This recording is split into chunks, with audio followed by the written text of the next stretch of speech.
A dzisiaj pokażę Wam, jak buduję swoje routery do sieci Mestashtik. Są to dwa routery, jeden jest na 433 MHz, a drugi jest na 868 MHz. Zobaczycie, jakie anteny użyłem i zobaczycie, jak to złożyłem, jaki miałem na to pomysł. Może kogoś zainspiruje. Zapraszam na materiał. Na początek postanowiłem zbudować sobie taką skrzynkę, która będzie moim zasilaniem do tej całej sieci.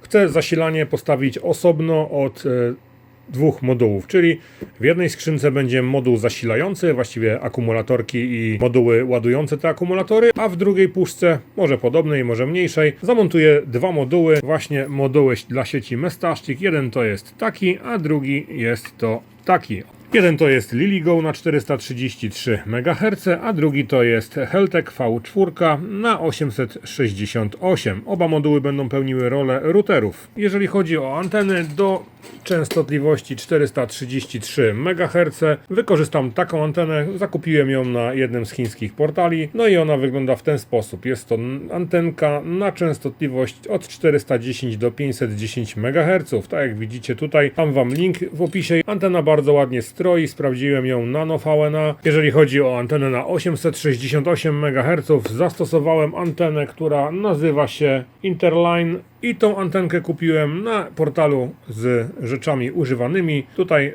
antenka nie jest pierwszej świeżości, ale stroi bardzo ładnie. Tak samo jej częstotliwość jest tutaj wypisana i ona jest od 860 do 880 MHz. Na takiej częstotliwości pracuje ta antena. Co to znaczy pracuje na tej częstotliwości? To znaczy, że zestrojenie tej anteny jest dokładnie w tym zakresie częstotliwości. Dużo ludzi pyta się mnie o bardziej dokładne wyjaśnienia. Jest to na przykład wypromieniowana moc w tym zakresie. Jeżeli zakres anteny byłby inny niż zakres częstotliwości pracy urządzenia, nie byłaby wypromieniowana moc całkowicie. Tutaj do każdej częstotliwości należy zastosować antenkę dla odpowiedniego zestrojenia, żeby oczywiście jak największa moc wychodziła z tej anteny. Mam brudne ręce, bo dopiero co robiłem uchwyt, zaraz go Wam pokażę. Oczywiście zrobimy najpierw rzut oka na tą stację zasilającą. Jest to, tak jak widzicie, czteropaki akumulatorków 18650. Są to ogniwa z odzysku 18650. No i te ogniwa w ilości 16 sztuk właśnie będą siedziały w tym opakowaniu. One oczywiście zabezpieczone są bezpiecznikami, włącznik jest do nich dodatkowo. Na obudowie zamontowałem moduły ładujące, no i teraz stąd poprowadzę przewody przez te dławice do zasilenia właśnie tych tutaj urządzeń, które będą pełnić rolę właśnie routerów. Do tego gniazda jednego i drugiego podłączę panele słoneczne, które już mam przygotowane. One już u mnie działały, ja to po prostu zdjąłem, troszkę będę modernizował, zrobię to trochę w inny sposób. Zastosujemy parę modyfikacji, które jeszcze bardziej usprawnią cały system, a dodatkowo zmienię antenkę, bo miałem troszkę inną na 433 MHz.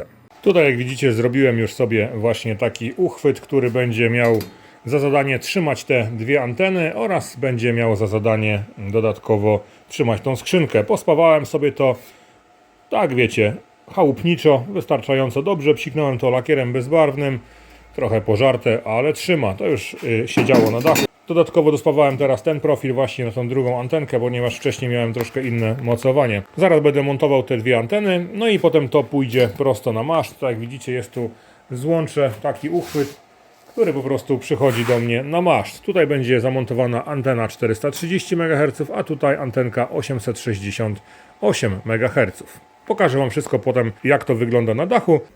A tak wygląda już złożona konstrukcja. Spójrzcie, jak to tutaj udało mi się zbudować. W tym miejscu jest ta skrzynka zasilająca, czyli cały główny moduł zasilania z 16 ogniwami, zabezpieczeniem, włącznikiem. No i tutaj są kostki rozdzielające napięcia. Oczywiście na obudowie tej puszki zamontowałem dwa moduły solarne, które w podłączeniu z panelami słonecznymi przez te złącza będą ładować te moduły i powiem Wam, daje to radę bez problemu. Ogniwa są już kilka miesięcy na dachu i bez problemu cały czas trzymają 4,2 V, czy to zima, czy to wiosna. Daje to radę bez problemu. Oczywiście daje to radę na dwa moduły, bo obydwa były już na dachu właśnie, tylko że wszystko było zamontowane w jednej skrzynce. Teraz wygląda to w ten sposób, że moduły LoRy wrzuciłem sobie tutaj, jeden na, tak jak mówiłem, 868 MHz, a drugi na 430 MHz. Obydwa przewody antenowe doprowadzone są, tak jak widzicie, do samej puszki razem z wtyczkami. No i oczywiście anteny zostały już przeze mnie zamocowane. Zerknijcie, jak to wygląda. Do anteny 430 MHz założyłem sobie taki uchwyt, jak jest tutaj w antenie na 868. Po prostu miałem 3 takie anteny, jak ta tutaj. I z jednej zdemontowałem uchwyt, założyłem do tej 430, bo tutaj jakiś beznadziejny uchwyt był dostarczony. No i on tam średnio się tutaj komponował. Więc wygląda to teraz w ten sposób. Oczywiście tutaj zapytacie, czemu jest termokurcz, ponieważ jest tam redukcja do tej złączki, którą tutaj widzicie, ponieważ ta złączka kątowa nie wchodziłaby mi tutaj w dławicę, więc odwrotnie przewód po prostu dałem i kątową złączkę zamontowałem w tym miejscu, ale zabezpieczyłem to oczywiście też tutaj termokurczem. Tutaj mamy normalnie przewód, złącze typu N. Nie miałem już takiego przewodu tutaj z tej strony, nie chciałem czekać aż dojdzie. Może w przyszłości zamówię sobie, to go wymienię. Kwestia odkręcenia wtyczek tak naprawdę. Zasilanie, tak jak widać, dochodzi z tej puszki tym przewodem. Zasilanie jest doprowadzone do kostek tutaj. No i w momencie, gdy przełączę ten przełącznik, powinny się 2 moduły odpalić bez problemu. Jeden się odpala i zaraz drugi też wstanie. Heldek troszkę później się uruchamia, tak jak widać. Obydwa moduły działają w tej chwili.